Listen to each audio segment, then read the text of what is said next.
Thank you. My name is Gavin Boby and I'm the lawyer behind Law and Freedom Foundation. We stop mosques. That is, we help local neighbourhoods resist planning applications for mosques, and we win. Now, with the help of my colleague Hans, we're going to be expanding into Europe as well. Now, we started doing it out of a sense of duty. There wasn't much encouragement, I have to be honest. The figure that I've heard is that since 1979, the Saudi government alone have sunk over $200 billion into mosques and madrasas in Western countries. So, me just starting this on my own, it didn't look promising, but we win, and we want the same for you.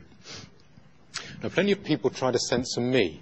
Now, since we're talking about the OIC, I'll tell you my approach to people who try to censor me. Unprofessional counsellors and unprincipled journalists, and on top of that, self-righteous community organisers. We can picture that kind of individual.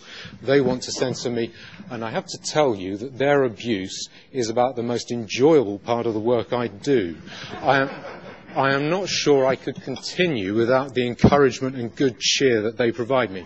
So if Mark Stein could present an award to them for what they do for our project, I would be very grateful. That is, journalists, community organisers and unprofessional counsellors. I think there's a while before we'll be doing that, though. Now, we don't debate with such people. We turn the tides on them. We turn the tables on them. And that is what we should suggest you do with the OIC. Don't get caught debating them about censorship. It's as tedious as watching a plank warp, and also I don't like the odds. They only have to win once to shut down free speech for good. We have to win every time. Now, I would rather debate the beardy OIC representative on how many Kalashnikovs he's got hidden under his bloated maternity dress than debate censorship with him. I don't like the odds.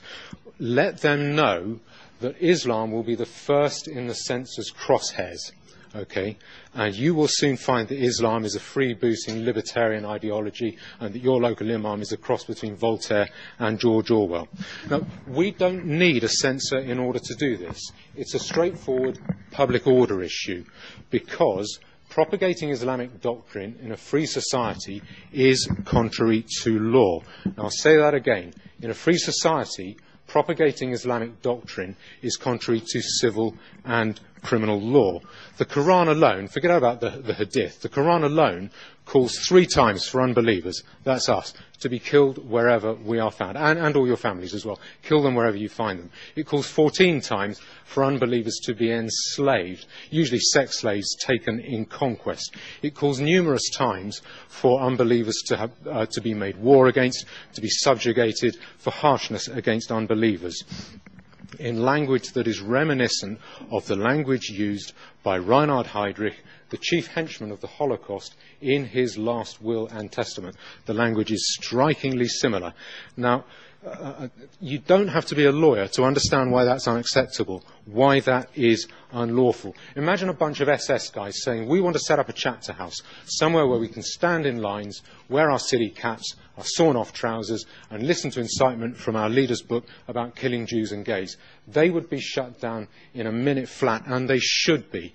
No society that allows that will survive. It can't survive if it allows that, and it shouldn't. And no one will have any respect, any sympathy for it when it fails to survive. And the same is true if you're a bunch of Muslim guys, if a bunch of Muslim guys want to set up a chapter house where they can wear their silly caps and sawn-off trousers and stand in lines listening to incitement from their leader's book about killing Jews and gays. Now, ordinary people get this. Politically correct people deny that they get it, but they get it. Hence their nonsense about the religion of peace and the tiny minority. They know it's not the case. One thing I've learned from doing this is that our councillors, our leaders, they know what they're creating. They know what they're creating. They're in a position to know. They know what's coming. At one very angry meeting, I was escorted out by 4 policemen, one in front, one behind, one either side, and a senior councillor leading me out by the hand. And I thought to myself, it would be rude not to talk to this gentleman. He's holding my hand, I'll talk to him. So I said, well, it's you I feel sorry for. And he said, what do you mean? I said, it's only going to get worse. And he said, well, I know. And I thought, you cheeky individual. I said, what are you going to do when it all explodes? And he said, I'll be long retired by then. He didn't challenge me. They know what's coming, and they should do. Now, Western nations got this centuries before they discovered multiculturalism. The foundational documents of English law, that's Magna Carta, the Bill of Rights, common law, also the Declaration of Independence and the American Constitution, these are all founded on the principle of public order, on the idea that you have public peace. It's referred to as the peace, public peace, or the king's peace in those documents. Now, if you doubt the wisdom of those people, going back almost a century, then just try enforcing your right, your fundamental right to religious diversity in Somalia. It's a nonsense. You won't get anywhere. There's no one to enforce it. Now, I know what you may be thinking. You may be thinking, this is too hard line. You've got to show your soft side. You've got to be ameliorative if you want to get anywhere, if you want to persuade people, if you want to win. No. Wrong answer. Look at the evidence. Now, we have fought 13 campaigns resisting mosque applications, stopping mosques getting built, and we have won all 13 of those. On all 13 occasions,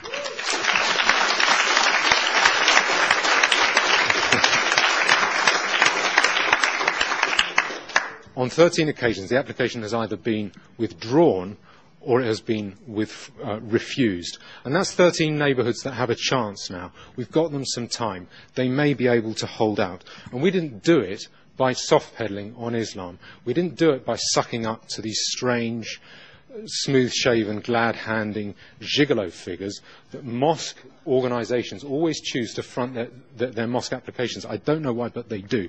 We didn't do it by sucking up to them. We do it in two ways. First of all, we let local authorities know you have got no more right to grant planning permission for this application than you have the power to grant me a bent garage for selling stolen cars out of to the public.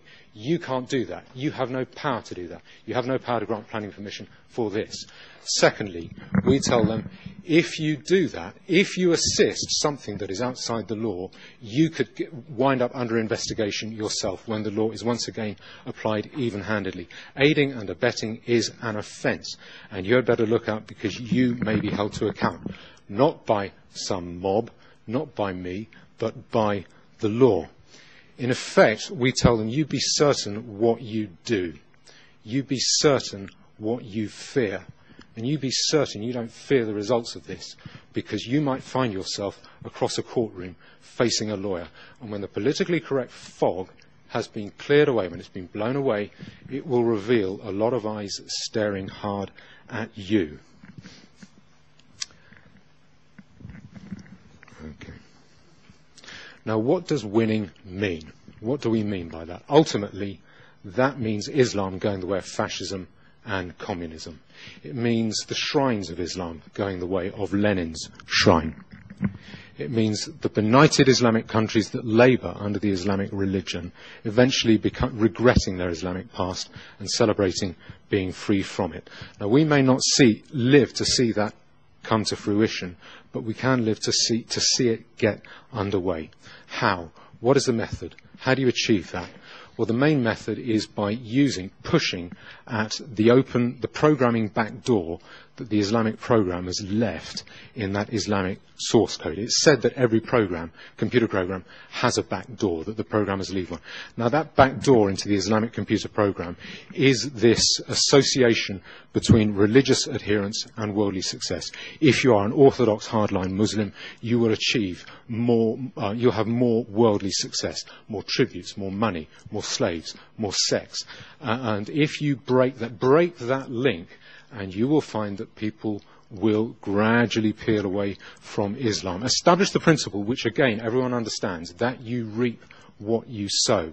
And then Islam, which reaps so much harm and so little good, even to its believers, will reap its own, which sows so much harm and so little good, will reap its own demise.